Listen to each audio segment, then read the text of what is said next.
friends, me, Darren Williams, man of God. I will never apologize for the color of my skin, and neither should you.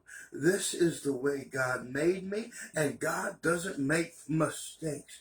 Race tension is one of the great tricks of the enemy. You may see me and just see a white guy, but see, you're thinking without understanding, and all you're consuming, consume understanding.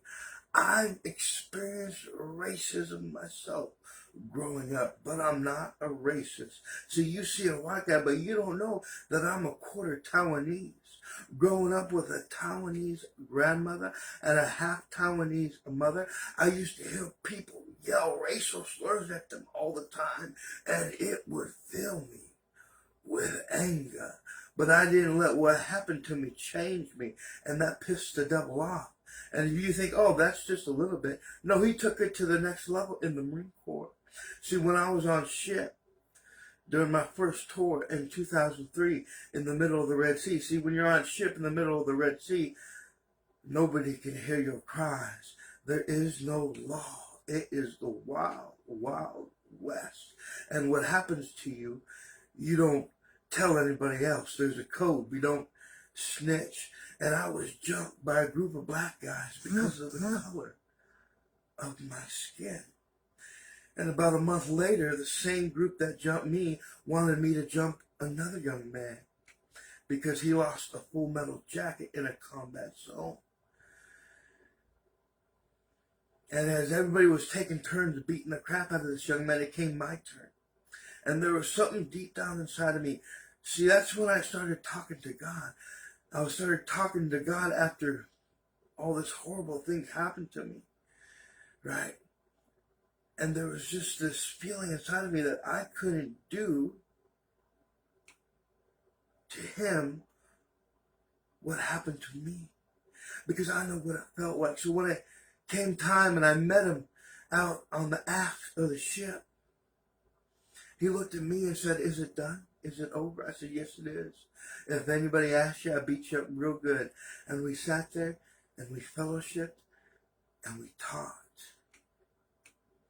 There is no room for racism in the body of Christ. All who believe in him, he is the body, he is the head of the body, and we are connected, bone of his bone and flesh of his flesh.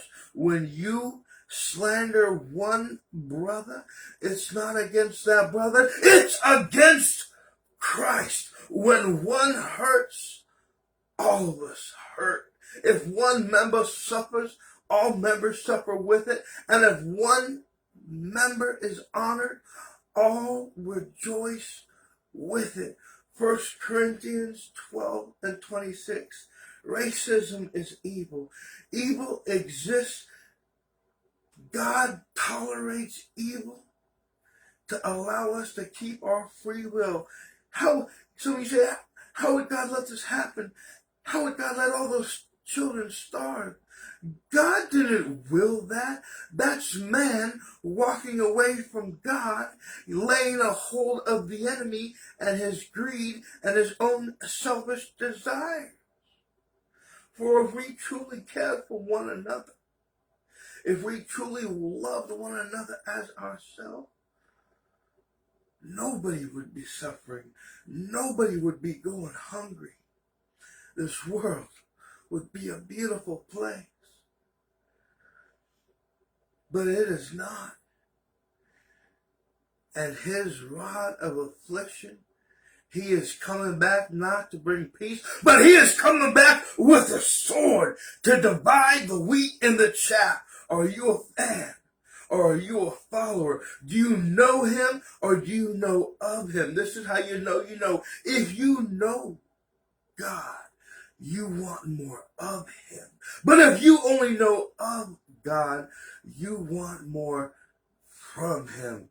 Because all who know God, all that have Jesus as their shepherd, lack nothing. Before you gossip, before you slander, before you utter a racial slur or think a racial thought, know that it's not against that brother.